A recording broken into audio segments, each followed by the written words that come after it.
Sí, gracias, señor presidente. Efectivamente, no tenemos enmiendas parciales. Presentamos en su momento una enmienda de devolución. No nos presentamos enmiendas parciales porque la ley nos parece toda ella lamentable, no susceptible de mejora. Por tanto, lo más coherente nos parecía plantear solo la enmienda de devolución. Y esta ley nos parece lamentable por muchas razones. No es la menor el hecho de que vaya a ser finalmente aprobada de la mano de Bildu. Es decir, he aquí a Bildu erigido en juez de lo que es democrático o no en España, en custodio de la memoria democrática española, y ello precisamente en los días en que se cumplen 25 años de la liberación de José Antonio Ortega Lara y del consiguiente asesinato como represalia, la ETA rabiosa por haber dejado escapar a su presa, de Miguel Ángel Blanco. Bien, ¿y qué ha exigido Bildu en la negociación como condición para su voto afirmativo? Pues bien, nada menos que la extensión del periodo de aplicabilidad de la norma hasta 1983. Inclusive, yo no sé si en el Partido Socialista se han dado cuenta que eso implica conceptuar al gobierno de Felipe González como autor de crímenes franquistas.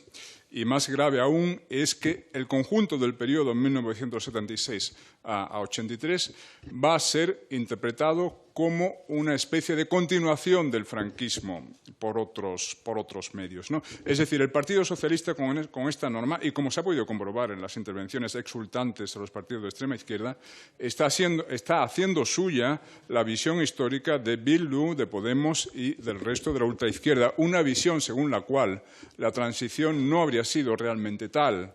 La transición habría consistido simplemente en un enjuague a lo gato pardo, cambiarlo todo para que todo siga igual y, por tanto, no tendríamos aún en España una verdadera democracia.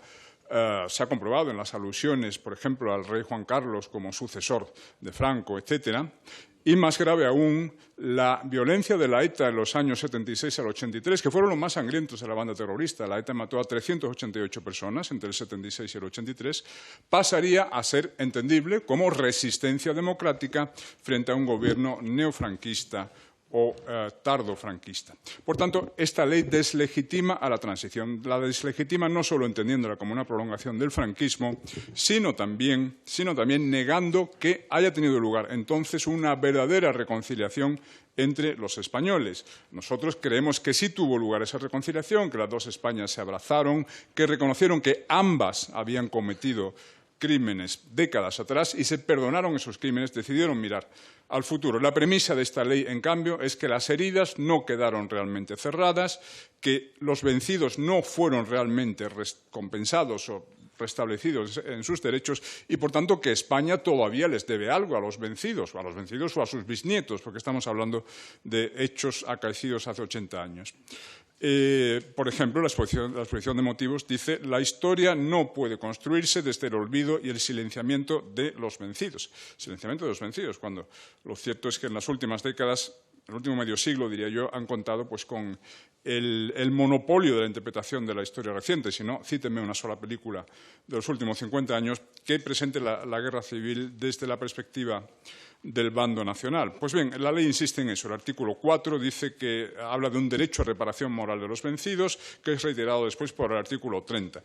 Bien, lo cierto es que afortunadamente los vencidos ya fueron restablecidos en sus derechos, ya fueron compensados por normas de hace 40 años, normas precisamente de la transición. Si las tuvieras que enumerar todas, consumiría el resto del tiempo de que dispongo. Pero, por ejemplo, la Ley 5/1979 sobre reconocimiento de pensiones, asistencia médico-farmacéutica y asistencia social a familiares de fallecidos como consecuencia de la guerra civil, la Ley 35/1980 sobre pensiones a los mutilados excombatientes de la zona republicana, la Ley 37/1984 de reconocimiento de derechos y servicios prestados a quienes durante la guerra civil formaron parte de las Fuerzas Armadas, Fuerzas de Orden Público y Cuerpo de Carabineros de la República, y un larguísimo etcétera. Esta norma, además, es totalitaria porque impone una visión oficial de la historia, una visión, además, extraordinariamente sectaria. Esto es propio de regímenes totalitarios. En los países libres, el Gobierno permite que los ciudadanos lleguen a sus propias conclusiones sobre la historia, basándose en sus propias investigaciones, sus propias lecturas. Por tanto, memoria democrática, el concepto mismo de memoria democrática es un oxímoron, es contradictorio. Por ejemplo, la ley prevé un plan de memoria democrática de carácter cuatrienal en su artículo 12, prevé la impregnación de los contenidos educativos, los contenidos curriculares, escolares del sistema educativo, el artículo 44.1. El artículo 44.2 prevé planes de formación inicial y permanente del profesorado en memoria histórica, o el artículo 47 prevé planes de formación continua de la Administración General del Estado. Por tanto, adoctrinamiento del conjunto de la población en una visión histórica sectaria, aprovechando todos los cauces de adoctrinamiento a disposición del Gobierno, y todo ello para grabar en las mentes de los españoles una ecuación moral según la cual izquierda es igual a libertad y democracia y derecha es igual a fascismo y represión, porque de eso se trata. Se trata de conseguir votos en 2022 con los muertos de 1936. Quien dude de ello, que lea la espectacularmente grotesca y maniquea exposición de motivos de la norma que hoy debatimos, ¿no? Que nos presenta la historia española de los últimos 2 siglos como un combate constante entre la luz y las tinieblas. La izquierda desde 1800 luchó por conseguir progresos en la justicia, la democracia, la libertad, y la derecha siempre conspiraba torvamente contra ello. Y la culminación de esos esfuerzos de la izquierda por la justicia y la libertad habría sido la luminosa democracia de la Segunda República. Las fuerzas de las tinieblas no pudieron resistir tanta luz y conspiraron 4 generales fascistas, 4 obispos, con la ayuda de la Alemania nazi, conspiraron para destruir esa maravillosa democracia con la ayuda de la Alemania nazi al precio de una guerra civil. Bueno, pues la Segunda República no fue una maravillosa democracia, no lo digo yo, lo dijo, por ejemplo, el presidente de la República, Niceto Alcalá Zamora, cuando escribió en sus memorias que la Constitución del 31 había sido una Constitución para la guerra civil, es decir, la semilla de la guerra civil estaba ya implícita en el sectarismo de esa Constitución. La semilla estaba también en la quema de conventos de 10 de mayo del 31, con la que se saludó la llegada de la República sin que el Gobierno moviese un dedo para impedirla.